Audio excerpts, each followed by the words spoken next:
The final battle. The crimson sky of Varx burned with the trails of falling artillery as the northern outpost trembled under siege. In the heart of the chaos, Ivar crouched behind twisted metal debris, his weathered hand steady on his plasma rifle despite the deafening explosions around him.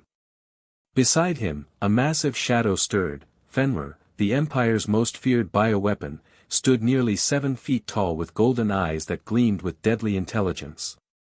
"They're pushing through the eastern flank," Ivar whispered, his voice cutting through the noise.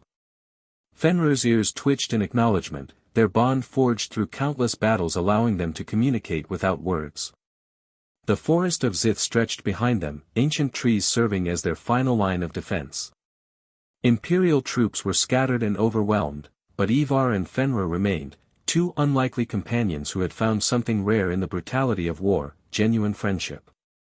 Fenrir had been engineered to be the perfect killing machine, enhanced strength, razor-sharp claws, and reflexes faster than any human could match. But in Ivar, he had found something the Empire's scientists never programmed, loyalty born of respect rather than fear. "Remember, old friend," Ivar said, checking his weapon's charge, "we're not just fighting for the Empire today. We're fighting for each other." The wolf's massive head turned toward him, those intelligent eyes holding an understanding that went beyond mere training. In the distance, rebel forces gathered for their final assault, unaware that the deadliest duo in the galaxy was waiting for them in the shadows of the ancient forest. The ultimate sacrifice. The rebel assault came like a storm. Blaster fire lit up the twilight as enemy forces poured through the forest, their battle cries echoing off the ancient trees. Ivar and Fenrir moved as one entity, the mercenaries' precise shots finding their marks while the massive wolf tore through enemy lines with devastating efficiency. For hours they held the line, their synchronized movements a deadly dance of survival.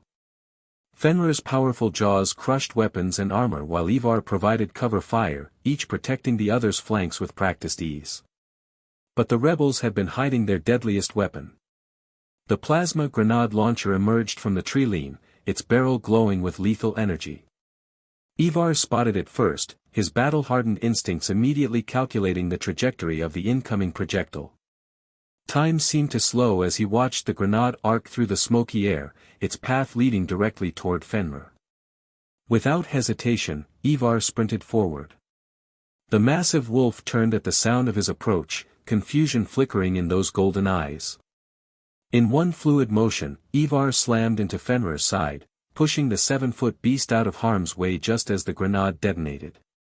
The explosion was blinding.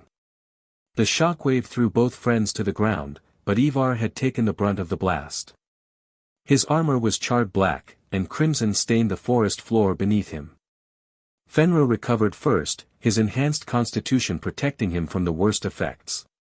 He rushed to Ivar's side, nudging his fallen friend with a scarred snout, whimpering softly.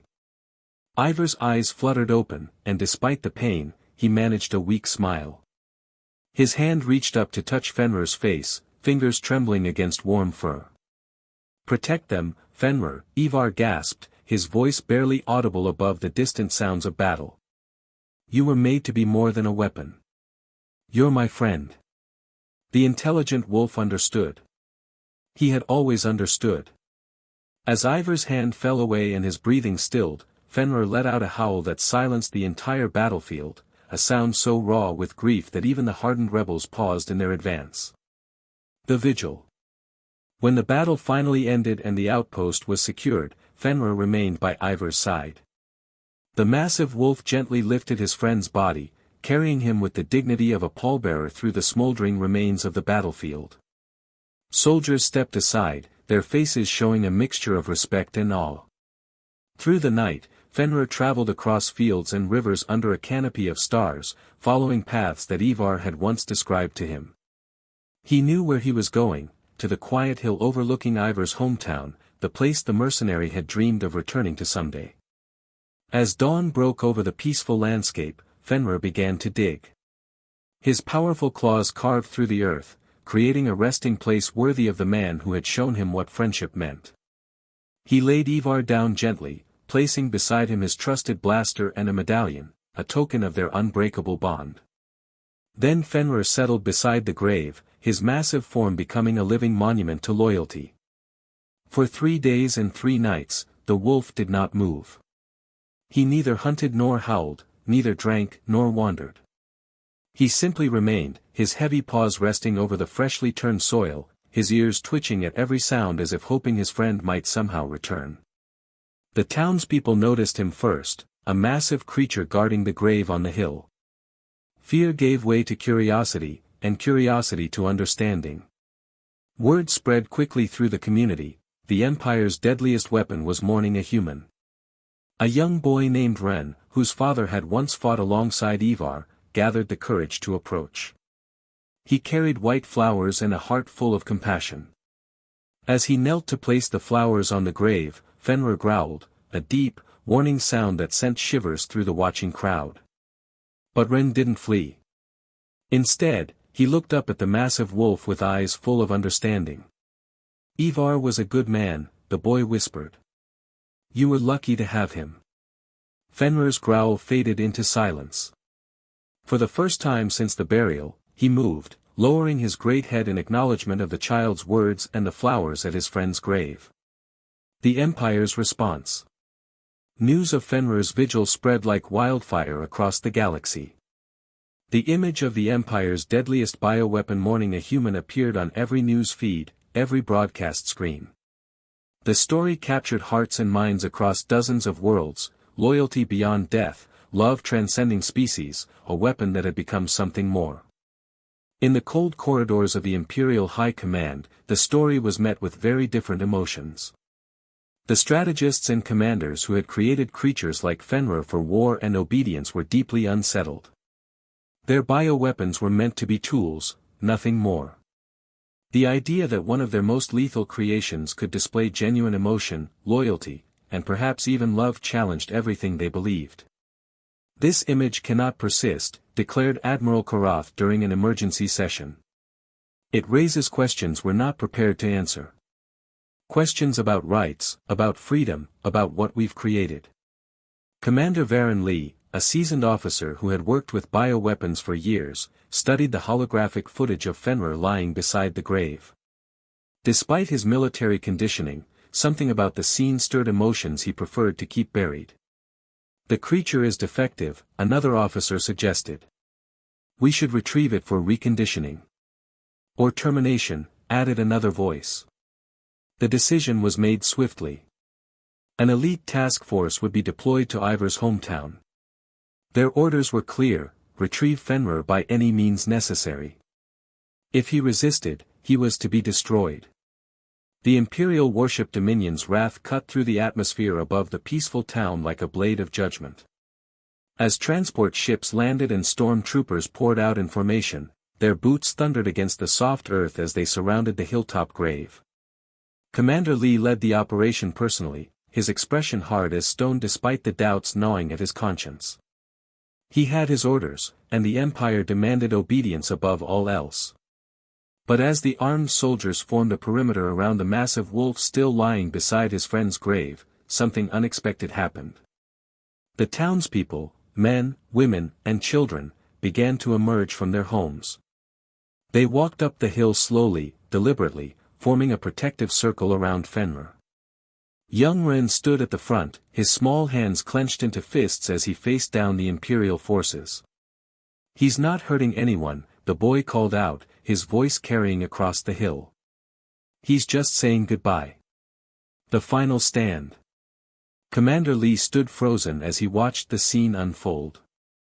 The townspeople, ordinary citizens with no military training, had placed themselves between his troops and the mourning wolf. Their faces showed fear, but also determination. They knew what Fenrir was capable of, yet they chose to protect him. Stand down, civilians, Lee commanded, but his voice lacked its usual authority. This creature is Imperial property. We have orders to retrieve it. His name is Fenrir, Ren said, his young voice steady despite his trembling hands. And he's not property. He's a friend saying goodbye.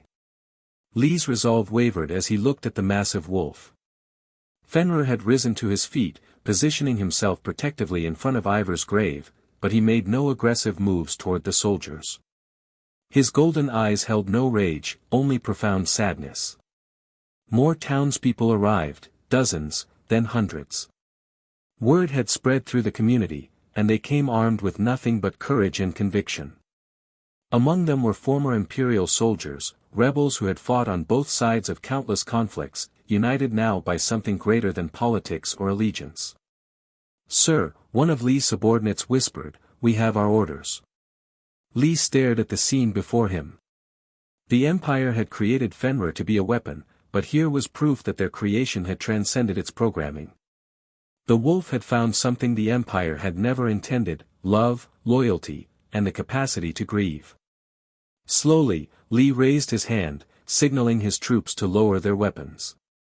"Stand down," he ordered, his voice carrying across the hill. "All units, stand down." His communications officer looked confused. "Sir, our orders." "I'm taking responsibility," Li said firmly. He looked at Fenrir one last time, then turned to his troops. "We're leaving. Now." As the Imperial forces retreated to their ships, the townspeople remained on the hill. They had won something precious, not through violence, but through the simple act of standing up for what was right. Fenrir watched the ships depart, then slowly settled back beside Ivar's grave. The townspeople didn't leave. Instead, they sat down around him, keeping vigil together. Young Ren placed his hand gently on Fenrir's massive shoulder. "It's okay," the boy whispered. "You can stay as long as you need." Days passed. The story of the town that stood up to the Empire spread across the galaxy, inspiring others to question the treatment of bioweapons and engineered creatures. Slowly, Fenrir began to interact with the townspeople, especially the children who showed no fear of him. He never left Ivar's grave for long, but he began to live again, not as a weapon, but as what Ivar had always seen him as: a friend, a protector, and proof that even in the darkest corners of the galaxy, love and loyalty could triumph over fear and hatred. Under the peaceful sky of Ivar's hometown, beside the grave of the man who had shown him mercy, Fenrir found something the Empire's scientists had never programmed into his genetic code: he found home. The end.